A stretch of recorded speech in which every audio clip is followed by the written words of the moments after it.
আসসালামু আলাইকুম। শ্বাসরুদ্ধকর এক উত্তেজনা, সময় যেন থমকে আছে। ডাকসু নির্বাচনের দিন যতই ঘনিয়ে আসছে, টেনশন আর উৎকণ্ঠা ততই বাড়ছে।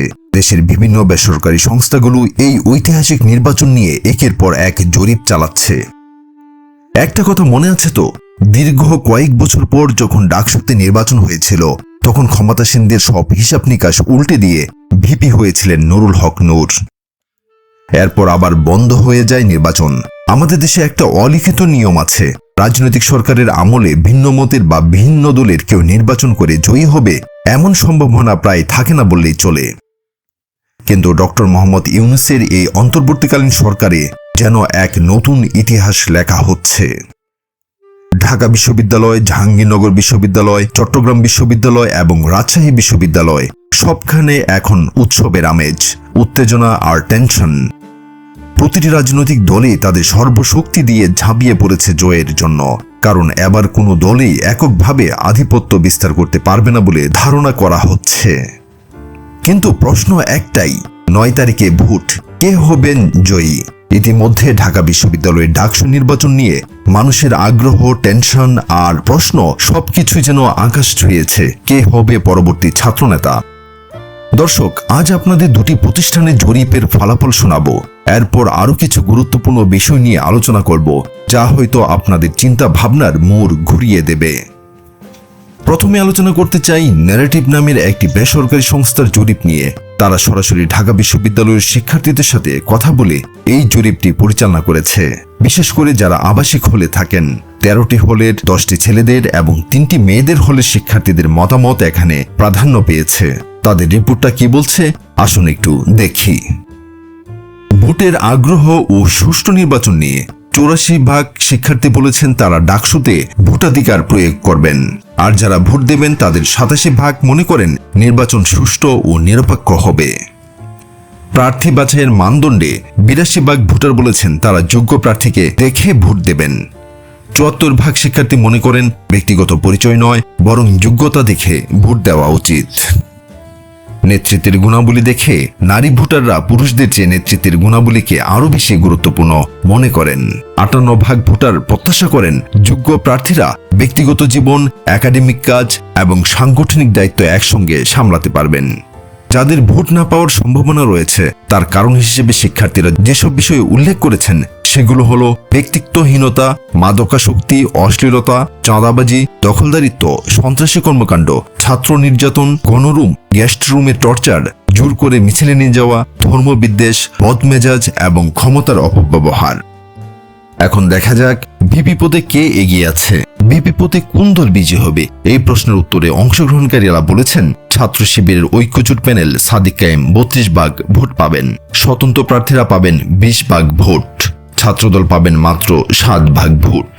অবাক করা বিষয় হলো, এই জরিপে নারী শিক্ষার্থীদের 54% এবং পুরুষের 24% সাদিক কায়েমকে সমর্থন দিয়েছেন। তার মানে নারী ভোট যেন শিবিরের দিকে বেশি ঝুঁকছে। অথচ গুজব ছিল ক্যাম্পাসে মেয়েরা শিবিরকে পছন্দ করে না। এই রিপোর্ট যেন সেই ধারণাকে সম্পূর্ণ ভুল প্রমাণ করে দিল।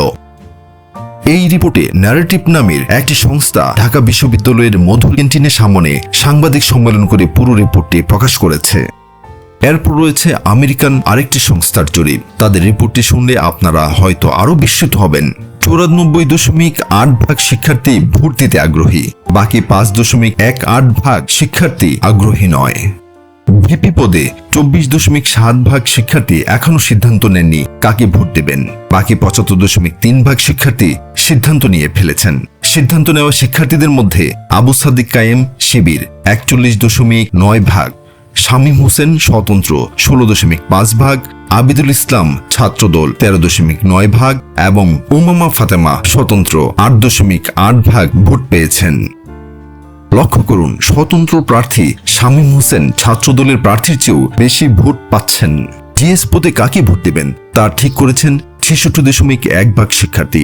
সিদ্ধান্ত নেওয়া শিক্ষার্থীদের মধ্যে এস এম ফরহাদ শিবির 32.1% ভোট, আরাফাত চৌধুরী স্বতন্ত্র 16.1% ভোট, তানবীর বাড়ি হামিম ছাত্রদল 16.1% ভোট, আবু বাকের মজুমদার বাকছাস 13.7% ভোট, মেঘ মোল্লার বসু বাম 9.1% ভোট পেয়েছেন।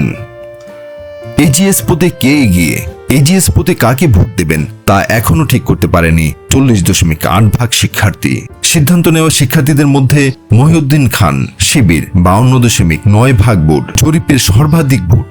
তানবীর আল হাদি ছাত্রদল 15.9% ভোট, আশরাফা খাতুন বাকছাস 9.49% ভোট, মোহাম্মদ জাবির আহমেদ জুবেল বাম 4.7% ভোট পেয়েছেন।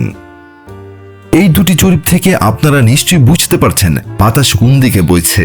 তবে একটি কথা মনে রাখবেন, এই জরিপ মানেই চূড়ান্ত ফলাফল নয়। কিন্তু একটি বিষয়, যেহেতু ভোটটি একটি নির্দিষ্ট গণ্ডির মধ্যে হচ্ছে, তাই যারা জরিপ পরিচালনা করেছেন তাদের জন্য উত্তর জানা সহজ হয়েছে। কারণ জরিপ কোনো শতভাগ নিশ্চিত বিষয় নয়। তবে বাস্তবতার সাথে এর একটি মিল খুঁজে পাওয়া যায়। পৃথিবীর উন্নত দেশগুলোতেও আমরা জরিপের ভিত্তিতে নির্বাচনের ফলাফল সম্পর্কে ধারণা পেয়ে থাকি। এখন প্রশ্ন হলো, মাত্র 1 বছর হলো শিবির ঢাকা বিশ্ববিদ্যালয়ে রাজনীতি করার অনুমতি পেয়েছে। এই অল্প সময়ের মধ্যে তাদের ভূমিদস্য জয়ের সম্ভাবনা তৈরি হলো কেন? এর কয়েকটি উত্তর আছে। প্রথমত, যারা শিবিরকে মোকাবেলা করতে চেয়েছেন তারা আদর্শিকভাবে তা করেননি। তারা কেবল গুজব, মিথ্যাচার আর প্রপাগান্ডা ছড়িয়েছেন। শিবিরের বিরুদ্ধে এখন পর্যন্ত যতগুলো অভিযোগ আনা হয়েছে তার সবগুলোই ছিল বানোয়াট আর কাল্পনিক। দ্বিতীয়ত, ছাত্রদলের পক্ষ থেকে শিবিরের বিরুদ্ধে 71 ও মুক্তিযুদ্ধের বিরোধিতার অভিযোগ আনা হয়েছিল, কিন্তু সাধারণ মানুষ এই স্লোগান গ্রহণ করেনি। যে ছেলেটির বয়স 25 বছরের মধ্যে আর দেশ স্বাধীন হয়েছে 54 বছর আগে, সে কি করে মুক্তিযুদ্ধের পক্ষে বা বিপক্ষে থাকে? তারা তো এই দেশেরই নাগরিক। তৃতীয়ত, ছাত্রদলের বিরুদ্ধে যে ট্রাম্প কার্ডটি খেলা হয়েছিল, অর্থাৎ শিবির সাজিয়ে যে আন্দোলন করা হয়েছিল, সেটিও শিক্ষার্থীরা গ্রহণ করেনি। তারা বুঝতে পেরেছেন এটি একটি নাটক ছিল। ছাত্রদল যখন 1 বছরে 40টির বেশি ধর্ষণের ঘটনাতেও কোনো বিক্ষোভ করেনি, সেখানে একজন গণধর্ষণের হুমকিকে কেন্দ্র করে শিবিরকে দোষারোপ করে উচ্চ আদালতের সামনে যে বিক্ষোভ করেছে তা যে নির্বাচনের জয় নিশ্চিত করার জন্য, তা শিক্ষার্থীরা বুঝে গেছে। চতুর্থত, শিবিরের বিরুদ্ধে এ যাবৎ যত অভিযোগ এসেছে তার কোনোটি বাস্তবতার সাথে মেলেনি। যারা শিবিরকে কাছে থেকে দেখেছেন তারা এই অভিযোগগুলো বিশ্বাস করেন না। জরিপ বলছে মেয়েরা শিবিরকে বেশি ভোট দিচ্ছে। এর মানে মেয়েরা বিশ্বাস করে যে ডাকসুতে শিবিরের নেতারা আসলে তারা নিরাপদে থাকবে। সর্বোপরি, ডাকসু কোনো রাজনৈতিক দলের লেজুর বৃত্তির প্রতিষ্ঠান নয়। এখানে যারা বসলে ছাত্রদের প্রকৃত কল্যাণ হবে তা বিশ্ববিদ্যালয়ের ছেলেমেয়েরা বুঝে গেছে। বিগত 54 বছরের ইতিহাস তাদের জানা, তাই তারা এখন আর বস্তা পচা রাজনীতির ফাঁদে পা দিতে চায় না। আমরা বিশ্বাস করি যারা কাল্পনিক নেতিবাচক গল্প তৈরি করতে চেয়েছেন তারা অন্তত এটা বুঝতে পেরেছেন যে বাংলাদেশের মানুষ এখন আর এসব গল্প বিশ্বাস করে না। এখন আর কাউকে রাজাকার বা পাকিস্তানি বলে ঘায়েল করা যাবে না। এখন একটি নতুন বয়ান তৈরি করতে হবে, সেটি হলো দিল্লির দালাল। যদি কেউ কোনো ব্যক্তিকে ভারতের দালাল প্রমাণ করতে পারে তার রাজনৈতিক কেরিয়ার শেষ হয়ে যাবে। সাদিক, ফরহাদ, মহিউদ্দিনরা যেভাবে ঢাকা বিশ্ববিদ্যালয়ে প্রকাশ্যে কাজ করেছেন তা অন্যান্য বড় রাজনৈতিক দলের মধ্যেও প্রভাব ফেলেছে। এতদিন যারা শিবিরকে দেখেননি তারা অনেক কাল্পনিক গল্প শুনেছিলেন, কিন্তু বাস্তবে তারা দেখেছেন এদের কাছে আসলে সবাই নিরাপদ। ঢাকা বিশ্ববিদ্যালয়ের এই ফলাফল অবশ্যই জাহাঙ্গীরনগর, চট্টগ্রাম এবং রাজশাহী বিশ্ববিদ্যালয়েও প্রভাব ফেলবে।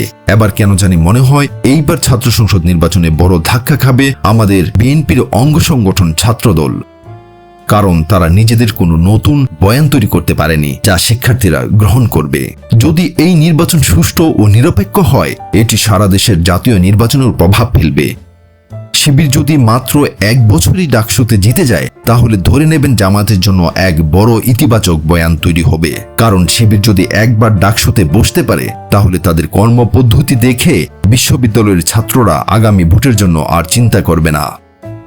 শিবিরের বিরুদ্ধে সবচেয়ে বড় অভিযোগ ছিল তারা ক্যাম্পাসে আসলে মেয়েরা স্বাভাবিকভাবে চলতে পারবে না। কিন্তু সাদিক কায়েম স্পষ্ট করে বলেছেন, ক্যাম্পাস আমাদের সবার, যে যার রুচিশীল পোশাক পরে আসতে পারে, আমাদের কোনো বাধ্যবাধকতা নেই। শিবির যদি জয়ী হয় তারা প্রমাণ করে দেখাবে যে মডারেট ইসলাম কি জিনিস, অর্থাৎ ইসলাম যে উগ্রপন্থা নয়। এখানে সব শ্রেণী, সব ধর্ম, সব আদর্শের মানুষ স্বাধীনভাবে চলতে পারবে, এটা তারা প্রমাণ করে দেখাবে। ছাত্রদলের এই ভরাডুবির অন্যতম কারণ হলো তারা নিজেদের কোনো নতুন বয়ান তৈরি করতে পারেনি যা শিক্ষার্থীরা গ্রহণ করবে। তারা সবসময় নিজেদের বড় দল মনে করে। কিন্তু বুঝতে পারছে না যে এই নতুন প্রজন্মের কাছে তাদের বস্তা পচা নীতির কোনো মূল্য নেই। বিএনপির অধিকাংশ মানুষ এই ধরনের চিন্তাগুলো আর গ্রহণ করতে পারছে না। তারা মনে করে দলের বড় নেতারা যা বলবেন কর্মীরা তা মেনে নেবে, কিন্তু এটা তাদের ভুল ধারণা। আর এই ভুল ধারণার জন্যই তাদের অনেক ভোট কমেছে। ইসলামী দলগুলো এই দুর্বলতাকে কাজে লাগাবে। সবকিছু মিলিয়ে একটি কথাই বলবো, ডাকসু নির্বাচন আগামী সংসদ নির্বাচনের বড় প্রভাব ফেলবে। আর যদি শিবির একবার ডাকসুতে বিজয় অর্জন করতে পারে, তাহলে বাংলাদেশের প্রতিটি ক্যাম্পাস ক্রমান্বয়ে শিবিরের দখলে চলে যাবে। তাই আগামীতে যারা রাজনীতি করবেন তাদের প্রতি আমাদের অনুরোধ, শক্তির প্রয়োগের রাজনীতি বাদ দিয়ে মেধার রাজনীতিতে ফিরে আসুন, না হলে সময় আপনাদের থেকে অনেক দূরে চলে যাবে। প্রিয় দর্শক, আজকের মতো এখানেই শেষ করছি। আপনাদের মূল্যবান মতামত কমেন্টে জানাতে ভুলবেন না। আর এই চ্যানেলে নতুন হলে অবশ্যই সাবস্ক্রাইব করে বেল আইকনটি বাজিয়ে রাখুন, যাতে সত্যের নতুন দৃষ্টিকোণ আপনাদের কাছে সবার আগে পৌঁছাতে পারে। দেখা হবে পরবর্তী ভিডিওতে। ভালো থাকুন, সুস্থ থাকুন। আল্লাহ হাফেজ।